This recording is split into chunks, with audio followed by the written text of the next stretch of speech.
What happens when your home depends on a single water source? Most people rarely think about water until it stops flowing. Turn on a faucet, and clean water appears. Fill a glass. Wash dishes. Take a shower. Water has become so routine that it's easy to forget how many systems work together to make that simple moment possible. Behind every household tap is a long chain of infrastructure. Reservoirs collect water from rivers, lakes, and underground aquifers. Treatment facilities remove contaminants. Pumping stations maintain pressure. Hundreds of miles of pipes distribute water across neighborhoods. Electric power keeps many parts of the system operating continuously. When every link in that chain works as intended, access to water feels almost effortless. But every infrastructure has limits. Extended droughts reduce reservoir levels. Storms damage equipment. Wildfires interrupt electrical service. Frozen pipes burst during winter. Construction accidents can temporarily cut supply lines. Contamination events sometimes require boil water notices while treatment facilities address the problem. Even routine maintenance can leave neighborhoods without water for several hours. None of these situations necessarily indicate a permanent failure. They simply demonstrate an important reality. Most homes depend almost entirely on a single external source.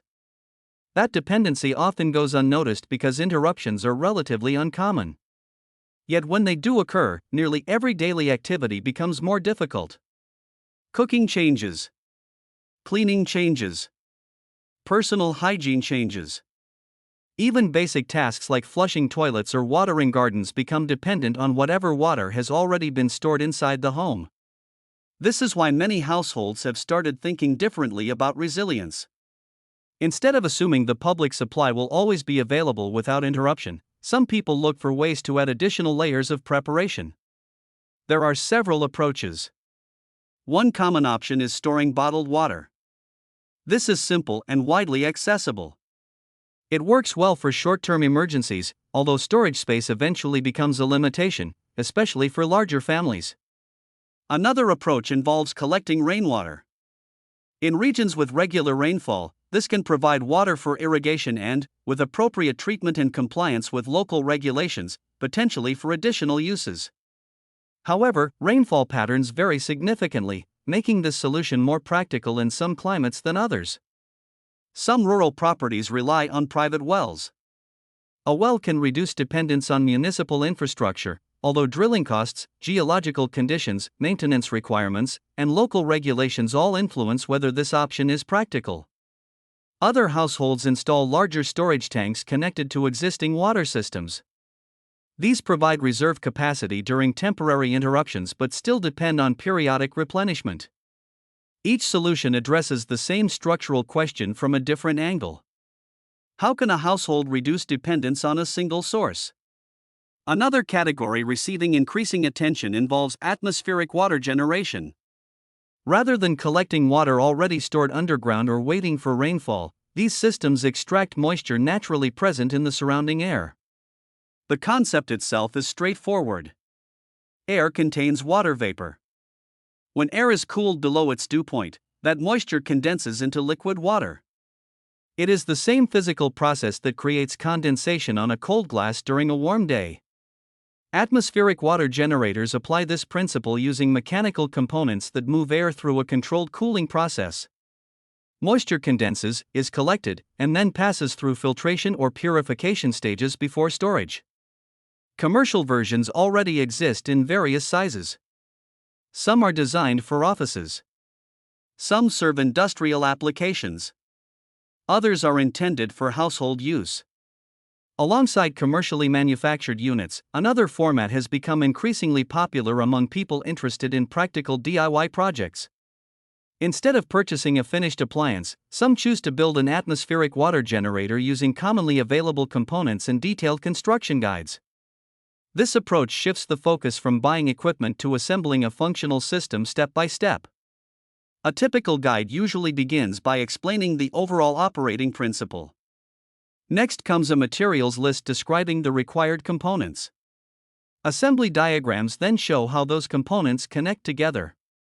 Electrical layouts, airflow paths, condensate collection, structural positioning, and storage arrangements are presented in a logical sequence.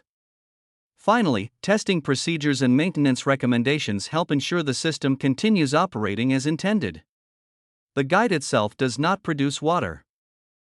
Instead, it serves as documentation that organizes construction into manageable steps.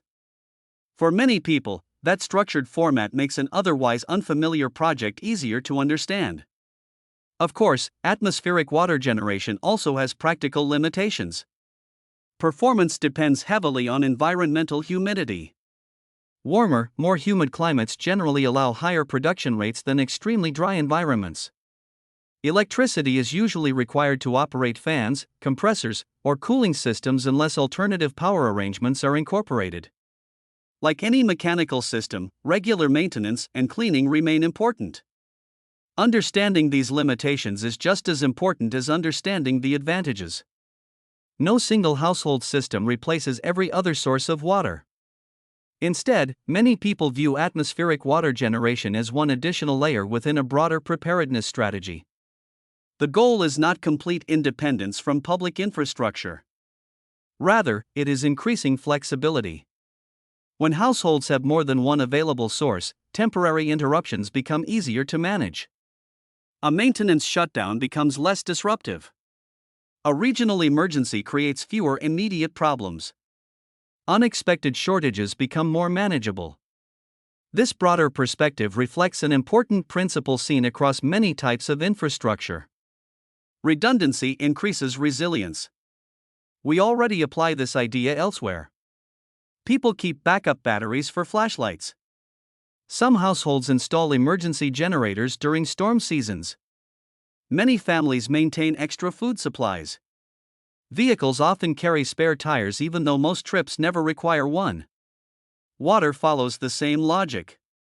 Having multiple options generally reduces dependence on any single point of failure. Exactly which option makes sense depends on local conditions, available space, climate, budget, regulations, and household needs. There is no universal solution. Instead, there are different systems designed for different circumstances. Atmospheric water generation is one of those systems.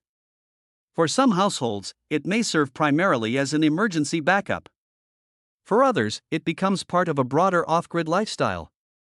Still others simply find the engineering interesting and enjoy building practical equipment themselves. Whatever the motivation, the underlying principle remains the same. Understanding where essential resources come from allows people to make more informed decisions about how they prepare for uncertainty. As weather patterns, infrastructure demands, and resource management continue evolving, conversations about household resilience will likely become more common. Water is one of the most fundamental resources any home depends on. Learning how different systems produce, store, or supplement that resource is less about replacing existing infrastructure and more about understanding the options available.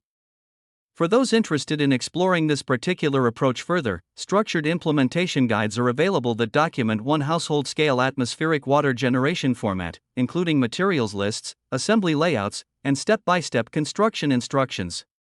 One example of that type of reference is linked in the video description for viewers who wish to research the system in greater detail.